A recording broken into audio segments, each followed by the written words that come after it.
अगर आपको अध्यात्म की ऊंचाई पर चढ़ना है तो एक शब्द याद कर लीजिए, सहनशीलता, तितिक्षा। इसको सदैव जीवन में एक श्लोक गंगा किनारे हमें जीने की सामर्थ्य देता था। जब कभी हमें प्रतिकूलता दुख प्राय मिलते ही थे तो ये श्लोक, यम ही न व्यथ्यन्ते ते पुरुषम पुरुषर्षभ सम दुखा सुखाधीरम स्व अमृतत्वाय कल्पते। वो अमृत पद का अधिकारी हो जाता है जो आए हुए सारी व्यथाओं को दुखों को मौन होकर सह लेता है, वो भगवान को प्राप्त होता है। जहां कोई कष्ट होता, बस यम ही न व्यथ्यन्ते ते पुरुषम पुरुषर्षभ सम दुखा सुखाधीरम स्वमृतत्वाय कल्पते। हमें सहना है, हमें भगवत प्राप्ति करनी। अरे छोड़ो, इसने मारा, इसका कर्म जाने, सहो, चलो आगे, चलो आगे बढ़ो। भूख प्यास गर्मी सर्दी मान अपमान दुख सुख, ये सब इस मार्ग के यात्री को मिलते ही है। और जो इसको सह गया वो जगत पावन करने वाला महात्मा बन जाता है। वो मम भक्ति युक्तो भुवनम पुनातु, लोक के लोक को पावन कर सकता है जो भगवान के चरणारविंद में अपने चित्त को अर्पित कर दिया। इसलिए दुख ही हृदयत, चाहे जितना दुख पड़े प्यारे, किसी से मत कहो, किसी से मत, चुपचाप मौन होके सह जाओ। तुम्हारा स्वामी विधान करके तुम्हें दुख भेजा है तो बहुत बड़ा उसमें कोई सुख है। वो मंगल भवन है, तुम्हारा मंगल होने नहीं दे सकता। दिखाई दे सकता है कि अब अमंगल हो गया हमारा, अमुक अमुक अमुक, कुछ नहीं। धैर्य पूर्वक अपने मार्ग में सीधे चलते रहो। उसका विधान आया है, वो दुखद हो या सुखद, सुखद है तो हर्षित मत हो, दुखद है तो शोकित मत हो, आगे बढ़ो। देखो ये अध्यात्म है, ये कमर कस लो कि इस जन्म में मुझे इस भव समुद्र से पार होना ही है। ये जो कमजोर दिल के होते हैं ना, अनुकूलता जहां मिली तो बोले जब से हमने भक्ति शुरू की सब काम चकाचक बन रहे हैं। ये भक्ति का फल नहीं है, भूल मत करना। ये तुम्हारे सुकृत चल रहे हैं इसलिए है।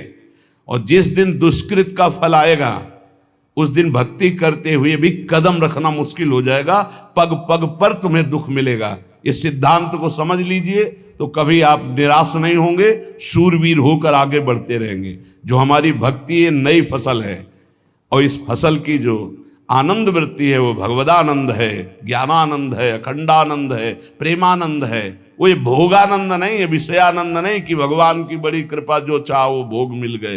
ये सुकृतों के फल है। ये सुकृत और दुष्कृत दोनों को यही नष्ट कर दो और निकल चलो भगवान की परम धाम में, जहां नित्य सेवा सुख का आनंद सहचरियां ले रही है।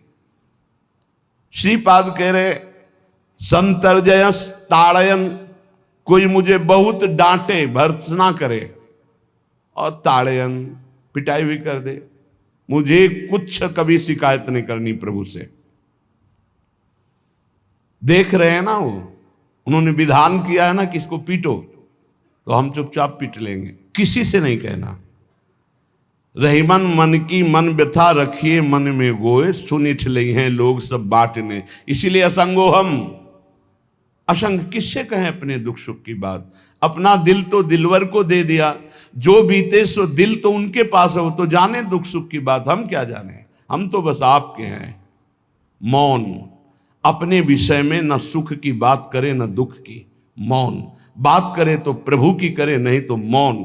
मान लीजिए अगर ये मौन आप धारण कर लेंगे तो निकल जाएंगे माया से, नहीं तो किसी की निंदा कर देंगे, किसी का ऐसा कटु वचन बोल देंगे, परुख वचन बोल देंगे, भजन छीण हो जाएगा, भजन करने की वृत्ति नष्ट हो जाएगी।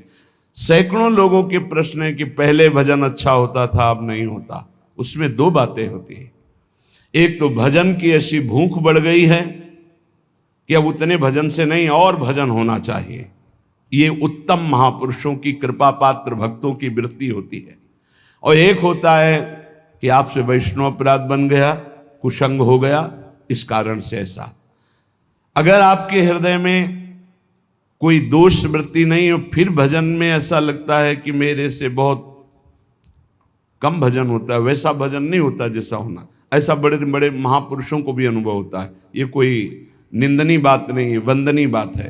पर वास्तविक यदि भजन नहीं हो रहा है, वास्तविक यदि आपका रुक गया है आनंद, तो आप ढूंढ लीजिए आपका भोजन गलत है, आपका संग गलत है, आपने कोई वैष्णव निंदा की है, बस यही कारण है। यही खोज लेना, यही सुधार कर लेना, किसी से क्षमा याचना की जरूरत नहीं। अंदर देखो और आचार्य गुरु से प्रार्थना करो, सब ठीक हो जाएगा। बड़े कृपालु हैं, जिन्होंने अपराधी मुझ जैसे को घसीटा तो अब अपराध बन जाएगा तो थोड़ी छोड़ देंगे वो। विश्वास कीजिए, उन्हीं से प्रार्थना कीजिए, नाथ यदि आपको अपराध मोचन कराना है तो भेज दीजिए मुझे उसके पास, या उसको बुला दीजिए, मैं पैर पकड़ लूँ, हाथ जोड़ लूँ यदि अपराध बन गया है, और यदि आप चाहें तो आप क्षमा कर दें, आगे से सावधान रहेंगे। बड़े कृपालु हैं प्रभु, क्षमा कर देते। भजन की वृत्ति को रुकना ये सहन मत कीजिए। समय नहीं है कि आज नहीं तो कल भजन चल पड़ेगा, नहीं, तुरंत वाचिक में आ जाइए, तुरंत वाणियों का गायन कीजिए, नाम कीर्तन कीजिए, ढूंढिए अपराध क्या बना जो आंतरिक हमारा भजन रुक गया, और प्रभु से प्रार्थना करके उसको चलवाइए। वो बड़े कृपालु है, क्षमा कर देंगे। अगर आपने प्रगट में किसी का अपराध किया और वो उपस्थित हो तो जाओ, उनके चरण पकड़ो, उनसे प्रार्थना करो। भजन का रुकना सहन मत करो।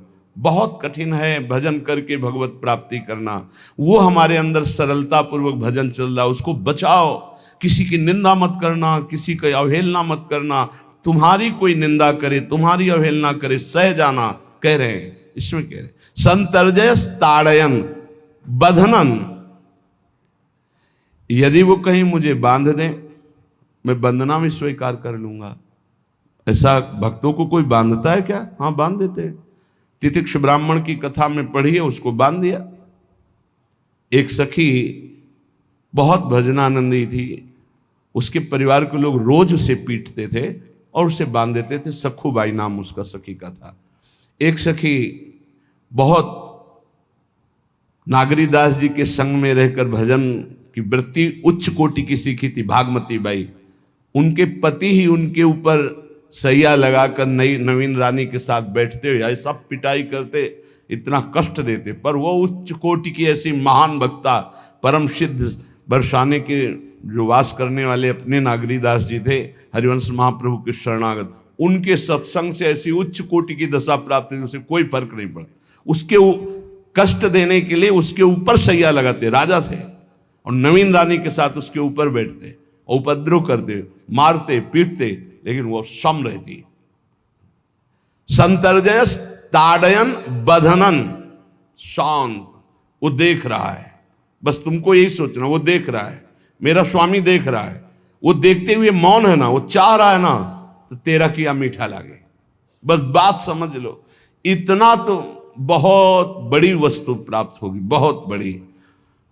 एक मिट्टी जब कुम्हार को अर्पित हो जाती है तो पीट पीट कर एक छोटा राई भर भी दाना नहीं रहने देता, क्योंकि राई भर भी अगर दाना रहा वहीं से मटकी फूट जाएगी, राई भर भी अहंकार रहा वहीं से भक्ति रस निकल जाएगा। पीट पीट के उसको एकदम बराबर, फिर भी चैन नहीं, जल डाल के रौंदा, फिर भी चैन नहीं, हाथों से मल कर अपने अनुसार बनाया, फिर चाक पे चढ़ाया, जो चाहा आकार दिया, सूर्य के ताप में तपाया, फिर उसको दहकते हुए आवे के बीच में रख के पकाया, फिर उसमें रस रखने लायक क्षमता आ गई उस मिट्टी में। ऐसे ही हम जब संत महापुरुषों को, श्री भगवान को समर्पित होते हैं तो ये सब होगा। रस रखने लायक हृदय तभी होता है जब आवे में तपता है, इसलिए तैयार रहो। तभी नागरीदास जी ने कहा, बड़ो ही कठिन है भजन ढिग डरिबो।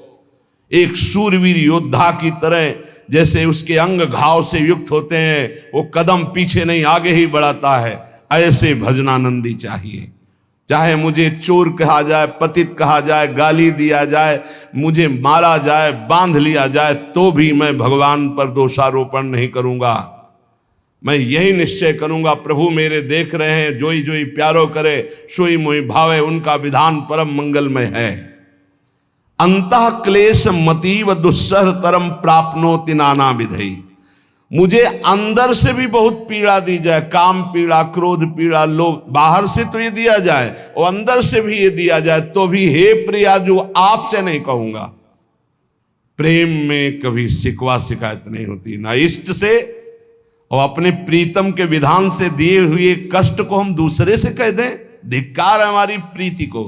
प्रीतम सहावे और मैं दूसरे से शिकायत करूं? नहीं, हर विधान आपका सहूं। ये प्रेम है मस्ती का। ये लज्जू पंजू ऐसे काम नहीं है इनके।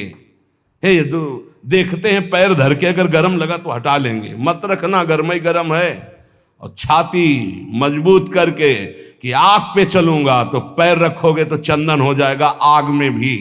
पूरे जीवन की बात कह रहा हूं, पूरे जीवन की। सोचो उस समय जब 13 वर्ष की अवस्था है और घर से निकले थे, कोई साथी नहीं है, कोई समझाने वाला नहीं, और आज इतना जीवन हो गया इसी यार के सहारे हुआ है। इसी यार, ना 1 रुपया कभी था, न रहा है और न रहेगा। प्रेमानंद का 1 रुपया नहीं है, प्रेमानंद की 1 वस्तु नहीं, ना रहा ना रहेगा। हाँ, प्रेमानंद की सब वस्तुएं हैं, ना होते हुए भी पूरा विश्व मेरा। क्यों? प्रेमानंद भगवान का है। भगवदानंद को प्रेमानंद कहते। वही संपत्ति जीवन भर एक ही साथी रहा है। और हे नाथ, ऐसी कृपा करना अब दूसरा साथी बने ना। अब आओ तो मृत्यु रूप में ही आओ, और किसी रूप में मत आना। साथी हो तो आपका साथ हो। सर्वहरण करने वालों में मैं मृत्यु हूं, बस उस रूप का इंतजार है। आओ उस रूप में और समेट लो अपनी लीला। बस कभी किसी से शिकायत, कभी किसी ने कैसे हो, आनंद है। नहीं सुना है किडनी खराब है तो सुना ही होगा, कोई दुख नहीं, कोई दुख नहीं। वर्तमान दुख वर्तमान के आनंद से बहुत छोटा है। क्या दुख है? स्वामी के द्वारा दिया हो। ये आप हमारी प्रार्थना मान लीजिए। इस मार्ग में चलने पर जो दुख मिले कभी किसी से कहना नहीं तो प्रीति में कलंक लग जाएगा, वो तुम्हें प्रभु से हटा देगा। नहीं, रहीमन मन की मन व्यथा रखिए मन में गोए, सुनिठ लई है लोग सब बाट न ली है। ये भगवत मार्ग शूरवीरों का मार्ग। कभी अपनी अंतर व्यथा को किसी से मत कहो। जीवन में अगर कोई हमें कष्ट दे रहा है तो हमारा कर्म है, ना कि कोई व्यक्ति। ये बिल्कुल सिद्धांत चर्चा समझ लो। वही व्यक्ति जो मुझे द्वेष करता, वही व्यक्ति जो मुझे कष्ट और दंड देता, वही व्यक्ति प्रणाम करके छाती से लगाकर आंसुओं की धारा से अभिषिक्त किया, तो वो व्यक्ति था या कर्म? जब कर्म भोग हो गया तो वही हृदय से लगा के अश्रुधारा से क्षमा कीजिए, बहुत ऐसा नहीं, आप तो बड़ी कृपा की। व्यक्ति कभी कष्ट नहीं देता, मेरा कर्म उसके ऊपर सवार होकर मुझे दंड देता। इसलिए मैं किससे कहूं? अपनी जबान से दांत कट जाए तो किससे कहूं? ये जो दांत, इससे जबान हमारी पीड़ा को किससे कहूं? अपने हाथ से चोट लग जाए किसको कहूं? ऐसे सब आत्मस्वरूप हैं। हमारा कर्म ही उनके ऊपर सवार होकर हमें दंड दे रहा है। इसलिए भाई, श्रीपाद का सिद्धांत जो कह रहे कि अगर भगवत प्रेम प्राप्त करना है तो मुंह बंद। 22 बाजार में कोड़े मारे गए, एक बार भी श्री कृष्ण से नहीं कहा। पूज्य भाई जी महाराज के जीवन कष्टमय है, कभी श्री कृष्ण से नहीं। बाबा नहीं सह पाए, बाबा ने श्री कृष्ण से कहा, श्री कृष्ण चंद्रजू से, ये क्या है, इतना कष्ट क्यों दे रहे हो उनके शरीर को? तो मुस्कुरा दिए, बोले मैं नहीं दे रहा हूं, ये तुम्हारे कर्म का फल भाई जी भोग रहे हैं। ऐसा? बोले हाँ। सीधे अस्पताल गए, भाई जी से कहा, ये आप हमारा प्रारब्ध क्यों भोग रहे हैं?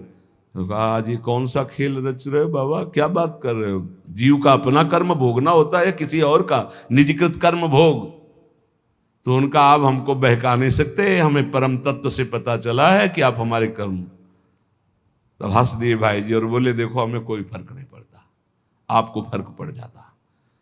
आप चढ़ो, जिस साधना की चढ़ाई पर चढ़ रहे हो चढ़ो, मंगलमय श्री कृष्ण तुम्हारी यात्रा को पूर्ण करें। हम तो अस्पताल में पड़े पड़े प्रिया प्रीतम के साथ खेल रहे हैं, कोई फर्क नहीं पड़ रहा। ये बड़े महापुरुषों ने अपने कष्ट की तो बात जाने दो, दूसरों के कष्टों को लेकर भोगाए। हम जरा सा कष्ट आ जाए तो बोले हमारी अंदर श्रद्धा थी अब खत्म हो रही क्योंकि कष्ट आने लगा। उसमें भगवान का क्या दोष है?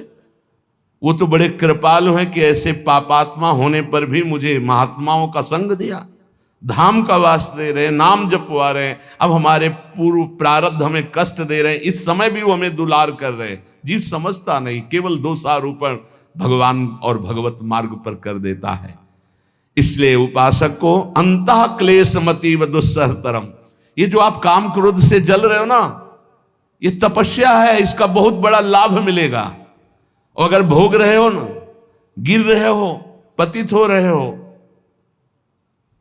तो वो सुख नहीं, वो शांति नहीं, वो विश्राम नहीं। और एक बात ध्यान रखना, इस शब्द को याद रखना, ऐसे रहने पर भी हमारे द्वारा जो भी वो हमारे स्वामी ऐसे लेते हैं, जन अवगुण प्रभु मान न काऊ, दीन बंधु अति मृदुल स्वभाव।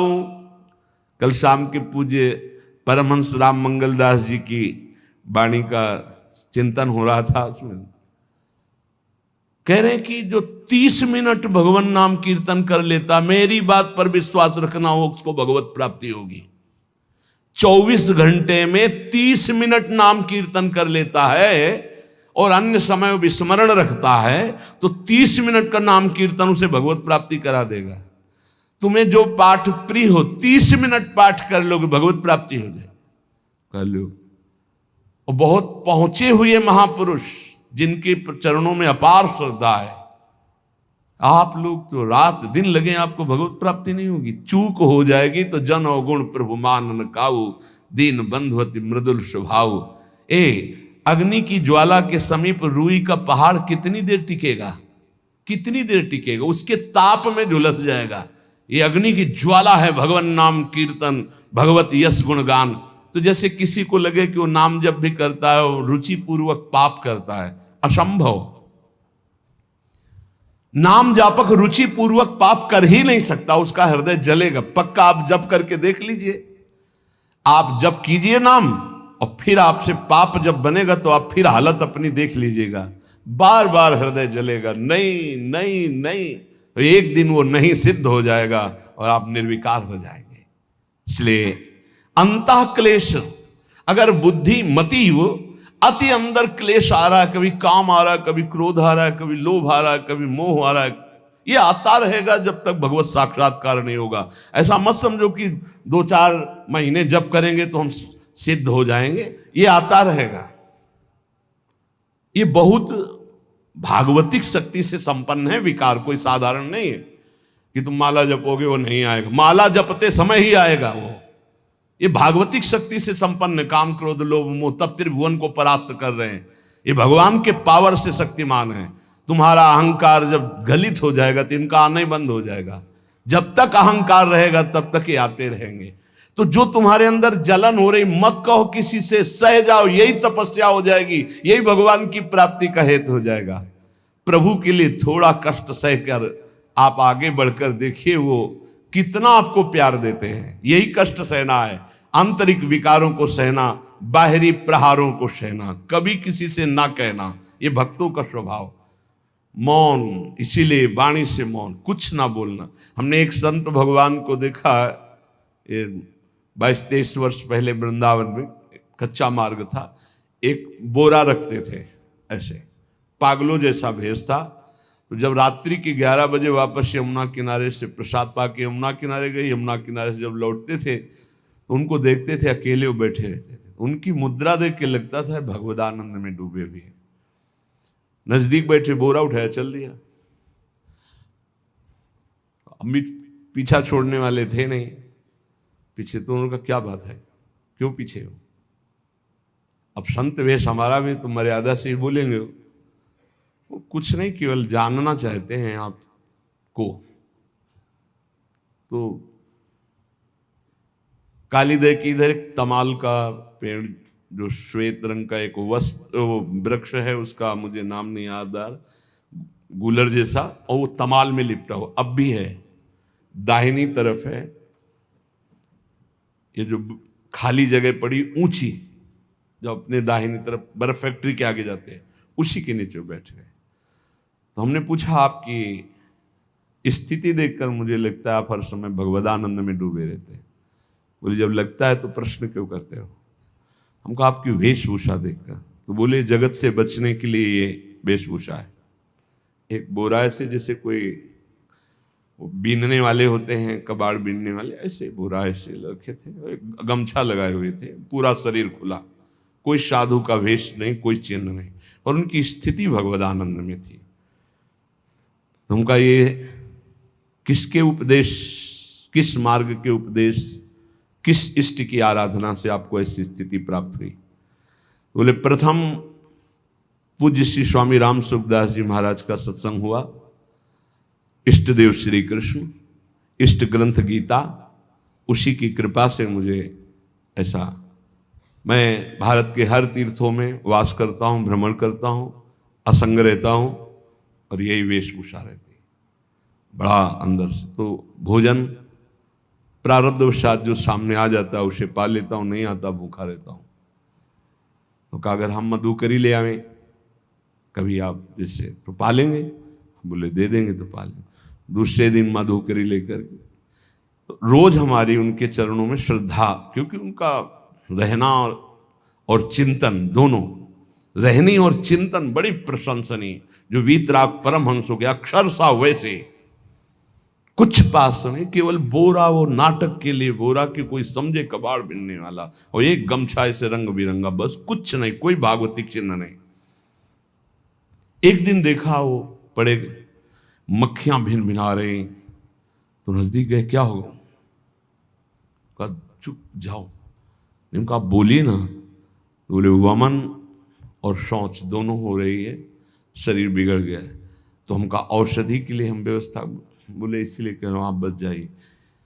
तो हमका हमें बता तो दीजिए क्यों नहीं? तो बोले आया हुआ प्रारब्ध है, इसको हंस के भोगना है। ऐसे कोने में साइड में ऐसे पेड़ के किनारे पड़े, 2-4-10 दिन जो भी व्यवस्था उनकी बनी, फिर वो हमको दर्शन नहीं मिले, अन्य तीर्थों में चले गए होंगे। ऐसा महापुरुष, क्या हम अपने शरीर को इतना प्यार करें कि भगवान से श्रद्धा हो जाए, भक्ति मार्ग में हम लड़खड़ा जाए, फिर सत्संगी किस बात का? ये पक्का समझ लीजिए, ये जो भगवत मार्ग है ये शूरवीरता का मार्ग है, सहन करने का मार्ग है। जितने भी महापुरुषों के चरित्र हैं आप पढ़ करके देख लीजिए, भगवान के चरित्र से भी ज्यादा लाभ भक्त चरित्र सुनने से इसलिए होता है कि हमको लगता है कि हमारे जैसा जन्म लेकर इतना कष्ट सहकर इस ऊंचाई पर पहुंचे, ये बड़ी बात है कि वो जीवत्व से हमारी तरह पैदा होकर ईश्वत्व को जाता है। इसलिए भक्त चरित्र में विशेष बल हमको प्राप्त होता है। क्या क्या कष्ट सहते, और आप खुद देख लीजिए, आपको जितना कष्ट है उससे बड़ा सुख है कि नहीं, अंदर देख लीजिएगा तो इसी से अनुमान लगा लीजिए, जितना बड़ा कष्ट उससे कई गुना बड़ा सुख भगवान देते हैं, तभी वो उनका यश गाते रहते हैं। ऐसे थोड़ी होता है कि हमारे भगवान का हम भजन करते, हमारे साथ न्याय नहीं हुआ। न्याय तो सही बात नहीं हुआ, नहीं तो तुम्हारी दुर्गति हो जाती है। सही बात में उन्होंने न्याय नहीं किया, पक्षपात किया है तुम्हारा। अगर वो सही न्याय करते तो ईमानदारी से कहते हैं, केवल नरक के कीड़ा ही बनना पड़ता और कुछ नहीं है।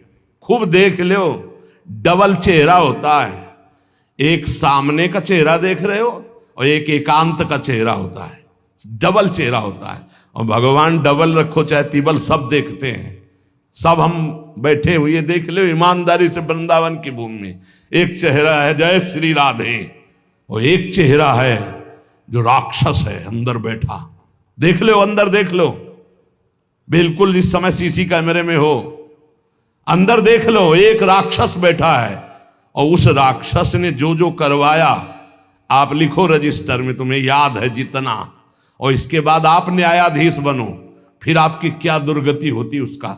इससे ऐसे होता है, हे प्रभु, तभी त्राहिमाम मचता है, तब उनकी कृपा नजर आती है कि बोले भगवान ने न्याय नहीं किया। हम कहते सच्ची बात तुम कह रहे हो प्यारे, न्याय नहीं किया इसीलिए बचे हुए हो। अगर वो न्याय कर देता, पक्षपात न लेता तुम्हारा, तब तुम्हारे होश उड़ते, चाहे जो कोई हो, अपना रजिस्टर जांच के देख लो। इसलिए कहते हैं कि सबकी जीवनी शुक्ल पक्ष की लिखी जाती है, कृष्ण पक्ष की तो केवल उसी की छाती जानती, दूसरा नहीं हृदय में जितने विकार, हृदय में जितना अंधकार, हृदय में जितना कूड़ा करकट, वो तो हम जानते हैं कि हमारी स्वामिनी की कृपा ने कितना निर्मल किया है। तब उनकी स्वामिनी जू मुझ जैसे अपराधी के अपराधों का विस्मरण करके आप ऐसी कृपा। तो आपको लगता है कि संतों की एक दैन्य भाषा होती है। नहीं, ईमानदारी से संत कभी झूठ नहीं बोलते। जैसे कह रहे हैं कि मौसम कौन कुटिल खलकामी, तो अंतर ये होता है कि आंख में जैसे थोड़ा पड़े तो बहुत बुरा लगता है, और पीठ में इतना बड़ा तिनका चला जाए तो कुछ समझ में नहीं आता। संतों का हृदय आंख जैसा होता है, थोड़ी सी भी गलती में हाय हाय मच जाता है। धिक्कार है तुम्हारे जीवन को, अपने को तुम क्या समझते हो, और क्या है तुम्हारे अंदर विचार। और जो मलिन अंतःकरण वाला था, भारी भारी पाप करके भी उसको पश्चाताप नहीं होता। संत जनों को एक पाप की जरा सी वृत्ति की आभास स्फुरना, वो पूरा पाप नजर आने लगता है उनको, क्योंकि इतना निर्मल हृदय होता है। तो सच्ची कहते हैं कि जैसे घोड़ों की लगाम पकड़े हुए श्री कृष्ण अर्जुन की बैठे हैं, ऐसे अपने भक्तों की लगाम पकड़कर बैठ जाते हैं, तो यात्रा अध्यात्म की ऊंचाई की चलती, किसी की सामर्थ्य नहीं। इसलिए सब भक्त ऐसे तो आपको मिलेंगे। जहां सामर्थ्य की बात है वहां केवल श्री भगवान की कृपा है। इसलिए बाहर की पीड़ा और अंतर की पीड़ा अपने प्रीतम के द्वारा दी हुई मानकर सह जाओ, तो आगे प्रीतम तुम्हारा स्वागत करने के लिए खड़े, पक्का समझ लेना, पक्का। और वो देंगे ये पीड़ा। क्यों देंगे? इसी पीड़ा में पता चलता है कि तुम्हारे मन की सुई किधर जा रही है। प्रताप राय जी महाभागवत थे, बड़ा चरित्र है। उनके यहां एक व्यापार चलता था कुल परंपरा से कि आपको अगर रुपए की जरूरत है तो आप अपना स्वर्ण आभूषण या कुछ रख जाइए गिरवी, और रुपया ले जाइए, और ब्याज से तो रुपया दे जाइए, अपने मूल गिरवी ले जाइए जो रख के गए हो। यही उनकी कुल परंपरा से था। तो उसी के आधार पर वो कुल परंपरागत कर्म कर रहे थे, निरंतर नाम जब भगवत आराधन में मगन। अब नाम जब भगवत आराधना और ईमानदारी से कार्य, तो बड़ा सब खूब धन संपत्ति, बहुत आनंद, और भक्तजनों के खूब भोजन होते, भंडारे होते। तो जो चिढ़ने वाले जलने वाले लोग हैं वो जलते थे कि करता तो ये कुछ है नहीं, खूब जय जय मच रही है चारों तरफ, इसको नष्ट किया जाए। ये किसने बीज बोया? अरे बोले दुष्ट स्वभाव ने। नहीं नहीं नहीं नहीं, भगवान ने। किनको हुस्काया? डंडे को। क्यों? अब झंडा फहराओ मेरे भक्त के यश का। उनके हृदय में जलन हुई। वहां का काजी और मिल गए 3 लोग, और उन्होंने कहा कि इसको नष्ट किया जाए। बोले बस आप सहयोग दो, नष्ट तो पक्का। बोले कैसे? बोले प्लान तो सब हमारा बन गया है। अब झोली में कंकड़ भरे, और प्रताप राय जी बेटी का ब्याह है, 10,000 मुद्रा चाहिए। बोले गिरवी? बोले है स्वर्ण मुद्राएं। अब वो इतने ईमानदार विश्वास, बोले बॉक्स रखा रहता है उसी में रख दो, दस्तखत करो, 10,000 रुपये लो, ब्याज से दे जाना, अपना ले जाना। थोड़ी देर बाद दूसरा आया ऐसे, फिर तीसरा आया, वो तो उनका व्यापारी था। 5 दिन बाद वापस आया और काम बन गया, ब्याज सहित ये रुपये लो, हमारा आभूषण वापस करो। बोले जहां रख गए थे वैसे उठा लो। बाक्स से उठाया ऐसे, अरे देखो कितना नाटक करता है, माला जपता है, भगत बनता है, हमारे स्वर्ण आभूषण हटाकर कंकड़ पत्थर भर दिए। अब लोग तो आश्चर्यचकित हो रहे थे कि ये भगत जी तो ऐसे है नहीं। इतने में दूसरा आया, उसने भी वही नाटक शुरू। तीसरा आया, उस अब तो पक्का हो गया कि पाखंड करता है। लोगों की श्रद्धा को कपूर कहा गया है। कपूर ऐसे बाहर रखो ना तो उड़ जाता है ना, ऐसे ही श्रद्धा है। अगर उसको आप मजबूती, विश्वास की मजबूती में नहीं रखोगे तो श्रद्धा उड़ जाएगी। अब तो सब कहने लगे कि प्रताप राय तो बहुत ही पाखंडी निकला। अब हाहाकार मच गया। इसके बाद काजी, वो तो सब मिले हुए थे, काजी ने बादशाह के सामने बात पेश की। काजी के इशारे से बादशाह ने हुक्म दिया इनको बंदी बना लिया जाए, सारी संपत्ति जब्त कर ली जाए। अब राज सैनिक बंदी बना लिए प्रताप राय जी को, सारी संपत्ति जब्त होने लगी। तो उन्होंने अपनी पत्नी से इशारे से कहा ठाकुर जी लो और भाग जाओ अपने मायके, ठाकुर जी को बचाओ। ऐसी स्थिति में याद क्या है?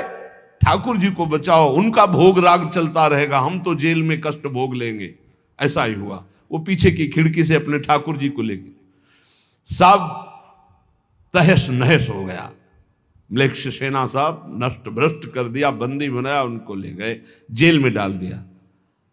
कुछ लोगों ने कहा कि महाराज अभी ठाकुर जी अष्ट धातु के हैं, बहुत महंगे हैं, उनकी पत्नी इसीलिए लेके भाग गई है। मायके से पत्नी को भी बंदी बनाया, ठाकुर जी को भी संपत्ति के रूप में जब्त किया, और जहां संपत्ति थी वहां गोदाम में ठाकुर जी को ऐसे जैसे संपत्ति डाल दी वैसे डाल दी। जब पत्नी नजदीक हथकड़ी बेड़ियों के सहित, और वो तब एकांत जब हुए तो उनका प्रभु आज तक मैंने कभी आपसे मांगा नहीं और कोई शिकायत नहीं की, बस एक कष्ट है इस समय कि आपको गोदाम में डाल दिया गया है, हम प्राणों से अधिक आपको प्यार करते हैं और आपको भोग नहीं लगेगा, आपकी सेवा नहीं होगी, ये हम बर्दाश्त नहीं करेंगे। प्रभु कुछ उपाय करो जिससे आपकी सेवा, अगर हमें ये पता भी चल जाएगा कि आपको भोग लग रहा है तो आजीवन हम पति पत्नी को जेल में रखो, मुझे कोई कष्ट नहीं। प्रभु ये सब कुछ हुआ, मुझे कोई कष्ट नहीं, आपको भोग नहीं लगेगा, इस बात से मैं जीवित नहीं रह पाऊंगा। भगवान देर थोड़ी लगी युगल सरकार गलवैया दिए हुए, इस स्थिति में भी तुम्हें मेरी चिंता है, तुम्हें अपने अपमान की, अपनी संपत्ति जब्त की, अपने जेल की दुख की कोई चिंता नहीं, मेरी चिंता है। वही साक्षात्कार हुआ। अब तत्काल, अब वो तो चाबी बदलने वाले हैं ना, ज्ञानी मूढ़ न कोय, जस जय का रघुपत करे तस ताही क्षण होए, बोले बिहस महेश तब ज्ञानी मूढ़ न कोय। उस वहां का जमींदार जो था उसने कहा ऐसा हो ही नहीं सकता, यह सब गलत है, पाखंड रचा गया है प्रताप राय जी के प्रति। बादशाह के सामने विरोध प्रकट कर दिया, नहीं सही जानकारी जांच हो। बादशाह ने उन तीनों को बुलाया और कहा फांसी पे चढ़ा देंगे यदि सही नहीं बोलोगे। सही सही बोल दिया कि उसमें हम सोना तो रखा ही नहीं था, कंकड़ रखे थे। काजी की ये सब बात थी। काजी को दंड दिया गया, तीनों को बंदी बना लिया गया, प्रताप राय जी को पूरा नुकसान सहित सब अर्थ दिया गया और बड़ा सम्मान किया गया। फिर जीवन, ये घटनाएं भक्तों के जीवन में आती है किस लिए? भगवत साक्षात्कार कराने। भगवत साक्षात्कार जेल में प्रताप राय और उनकी पत्नी को हुआ। इसलिए उपासक को कितनी भी परिस्थिति कष्ट की आवे, वो तुम्हारे आनंद का वर्धन करने वाले बनेगी, विश्वास रख लीजिए। बस किसी से सहयोग मत मांगना और किसी को अपनी बात मत कहना। प्रताप राय जी ने किसी से भी नहीं कहा, कुछ भी नहीं बोले, केवल प्रभु से कहा कि आपकी सेवा अगर हमको कान में सुनने को मिल जाएगी कि आपका भोग लग रहा है तो मुझे कोई कष्ट नहीं होगा, लेकिन ये मैं नहीं सह पाऊंगा कि आप गोदाम में से, क्योंकि मैं जीवन भर आपको दुलार करता रहा हूं प्रभु। अब वही भगवत साक्षात। तुम्हारी सुई कहां जाती है मन की?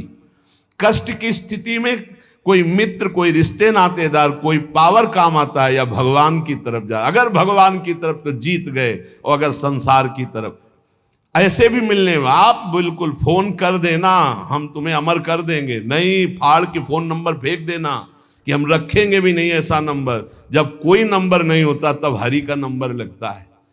जिसके पास किसी का फोन नंबर नहीं होता उसका हरि का नंबर लगता है। ध्यान ले दो, कलयुग है इसीलिए सबके पास नंबर भेज दिया है। सबके पास नंबर है क्योंकि हरि से फोन नहीं कर सकते। हरि का फोन जानते हो कैसा होता है? जब आर्थ होकर अनाथ भाव से असरण कोई नहीं मेरा तब हा नाथ, वो फोन नंबर भाव से मुझको पुकारे तो भाव से बेड़ा पार है। भाव पूरित टेर ही करती मुझे लाचार है। भाव बिना भगवान आवाजें नहीं सुनते। भाव सुनी पुकार भगवान नहीं सुनते। भाव कब आता है? बाजार में थोड़ी मिलता है। किसी से हमारा संबंध नहीं। ये जीतना है तो ये बातें पकड़ लो सत्संग की। कोई विपत्ति दुख आने पर अगर किसी का नंबर आपको याद आवे कि अगर हमें विपत्ति आएगी तो कौन सा नंबर याद आएगा? बोले अमुक का, उसको डिलीट कर दो। नहीं, अमुक का नंबर नहीं रखेंगे हम, श्री जी का। श्री जी का नंबर क्या है बताया तुम्हें? क्या है? बस कोई नंबर नहीं तो श्री जी का नंबर। हे लाडली, हे प्रिया जी, कोई है ही नहीं। अब अपना कोई है ही नहीं तो कौन है? सच्ची बताते हैं, एकदम नंबर। 1 घंटी में फोन उठा लिया जाता है, 1 घंटी। गजेंद्र ने जब देखा कि कोई मेरा सहयोगी नहीं, हारी री नहीं पहुंच पाया, काम हो गया। हरि पूरा नहीं कर पाए, काम हो गए। गोविंद यही प्रकट हो गए, वस्त्रावतार। ये नंबर है हरि का। जब तक पांडवों की तरफ, भीष्म की तरफ नंबर नहीं लगा, दांत तक पकड़ा, नंबर नहीं लगा, और जब छोड़ दिया, कहा गोविंद, बस नंबर लग गया। ये है भगवान को पुकारना, ये है भगवान तक आवाज पहुंचाना। कोई हमारा नहीं, यही तो हमारी साधना है। और यहां मार नंबर लिखे चले जा रहे हैं, व्यवहार बनाए चले जा रहे हैं, डायरी बनाए चले जा रहे हैं, इतने नंबर। अरे सब क्या करोगे, ये सब नरक पहुंचाएंगे नंबर। एक केवल हो हरि शरणम, बस सब काम बन जाएंगे। बोले नहीं, सहयोग होता है, इससे क्या सहयोग होता है? अगर बात बिगड़ जाए तो अंग रक्षक ही सूट कर देता है, और कौन? अंग रक्षक ही सूट कर देता है। अगर वो चाबी बदल जाए ना तो रक्षक ही भक्षक बन जाता है। किससे रक्षा चाहते हो? जो काल का भी शासन करने वाला है, उससे रक्षा चाहो। देखो सच्ची बात, ये केवल प्रवचन नहीं कर रहे, हृदय की बात कह रहे। मान लीजिए मेरे प्रभु ऐसे है, कोई महान नहीं है, वो जिसको महान करते हैं वही महान हो जाता है प्यारे।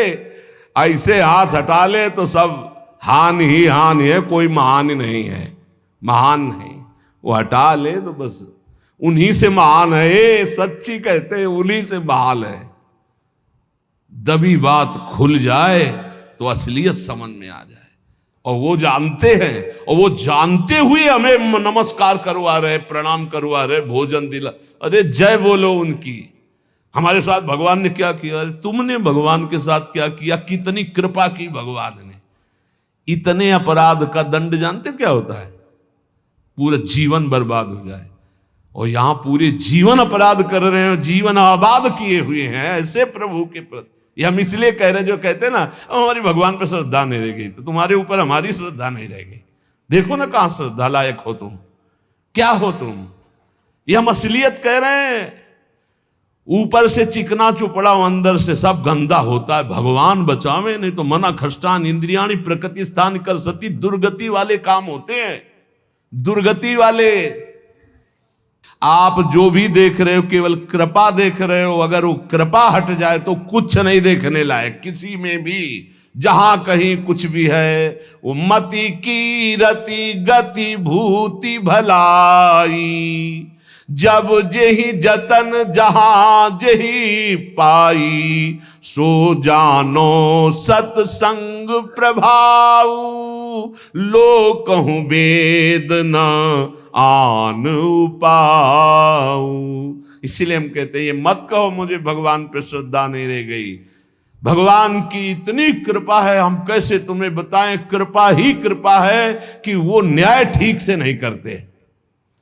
किनके साथ? एक बार जो कह दे राधा, एक बार हरि, एक बार कृष्ण, तो पक्षपात ले लेते हैं। अगर पक्षपात न लेते, ठीक से न्याय करते, तो करोड़ों कल्प रौ नरक मिलता, फिर भी उद्धार नहीं होता। इसे आचरण सबके अंदर है, देख लो।